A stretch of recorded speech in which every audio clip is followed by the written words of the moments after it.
straighten up? I believe we have the makings of a straight line.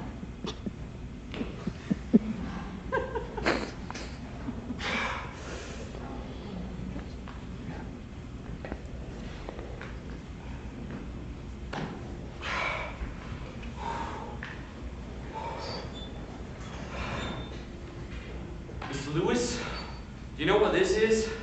I'd say it's a tooth or a tusk. From what beast? Although I've never seen one myself, an elephant from Africa. Not an elephant. This tusk weighs 180 pounds. That's from a mammoth. Need help with it, sir? I am getting, son. You listen to the president. That tusk was found just under the surface in New York. There are bones on open ground in Kentucky. The mammoth may still be alive on the plains in the west. Do you believe the West holds such wonders? Stories are it's a terrible, difficult place. Dry flats, no trees for shelter nor fire. Winds that pick up man and horse and carry him up into the sky. And do you believe that? Makes me curious. We are but a small fraction of what we might be, Mr. Lewis. Sir? We have the potential to spread from coast to coast across the entire continent. But we must know what is in the West and who are its people. They are unknown to us. They can go from free hunters to free citizens in a democratic nation. And upon the completion of that nation, from coast to coast, we find no foreign power between us and trade with the Orient. All we have to do is find the route that will make this trade practical. The prize sought by every explorer since Columbus will be ours. Will you be my officer? There is no one better. Sir, I cannot believe my fortune at being chosen. Son, your father has fell off his horse drunk and died. But, and we married and we're moving to Virginia. I'll pack my things. Wait! Your stepfather has died and we're moving back to Georgia. You will live in my home and be as one of my family.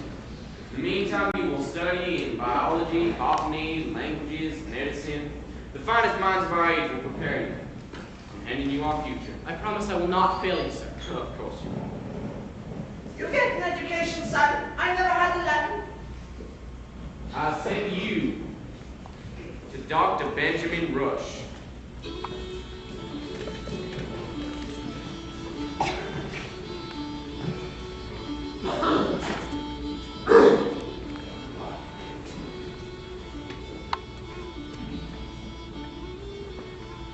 I created rules for maintenance of health for the Continental Army. I know. Diet! Cheaply vegetables. Avoid rum, which wears away the system. Personal cleanliness! Frequently wash utensils, clothing, bedding. The body at least 3 times a week. Camp cleanliness!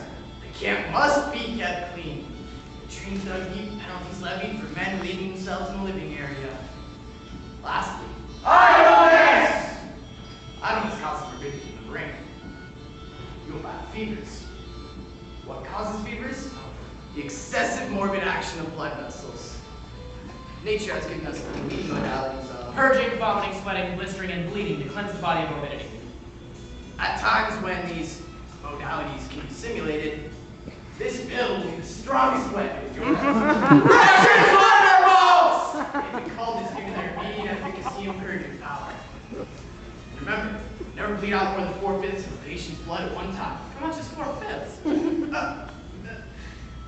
Use your best judgment. And did Dr. Rush speak of melancholia? No, my father had it. And you? I have my dark moments. Everything is hopeless.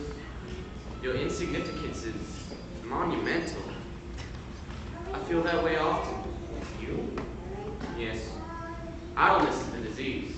Idleness causes morbidity in the brain. Melancholia can be beaten by work. Work for the good of mankind. I envy you your task. Your eyes will see what no civilized man has ever beheld before. It will never exist in that pure state again. You must capture it in ink. Sir, I would think it prudent to bring another officer on the expedition if I were to be incapacitated or killed.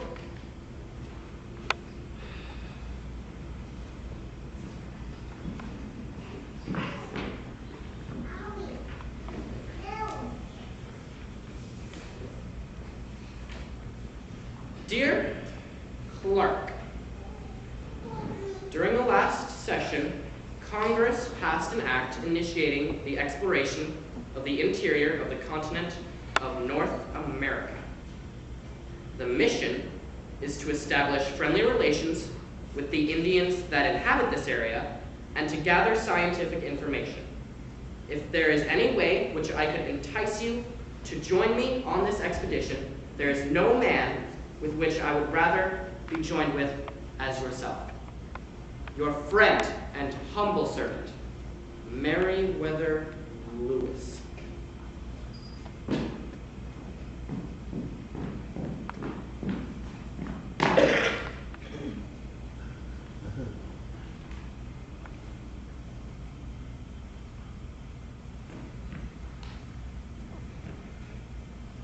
Dear Lewis, I received your letter with much pleasure. This is an undertaking freighted with many difficulties, but, my friend, I do assure you that no man lives with whom I would prefer to take such a trip as yourself. Your obedient servant, William Clark.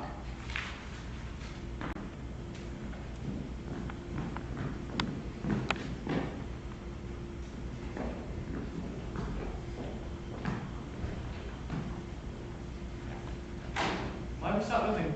Hit a snag. Be off it shortly. Getting dark. You might want to go below. Thank you. No. I work best in the open air. I'll be in shortly.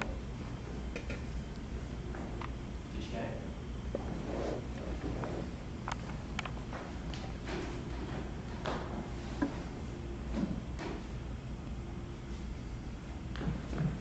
Meriwether! Get your father a drink! Meriwether! There's water on the stand, Father. Fever's passed. Give me the whiskey. Mother says it's bad for your fever. I need you to help me. Why can't you help me? Bag clear, clear, clear. Clear as. So my proportions are clear, and you have the materials we need. For the most part, yes. But you still have a test of like some of this timber. It's been here since spring. Summer's nearly over. I need this boat in the water in 2 weeks or I'm going to clear the Ohio before it freezes. I promised the president. Do you understand? Aye. And that's why we're moving as fast as we can. As fast as you can is not fast. Oh, what then?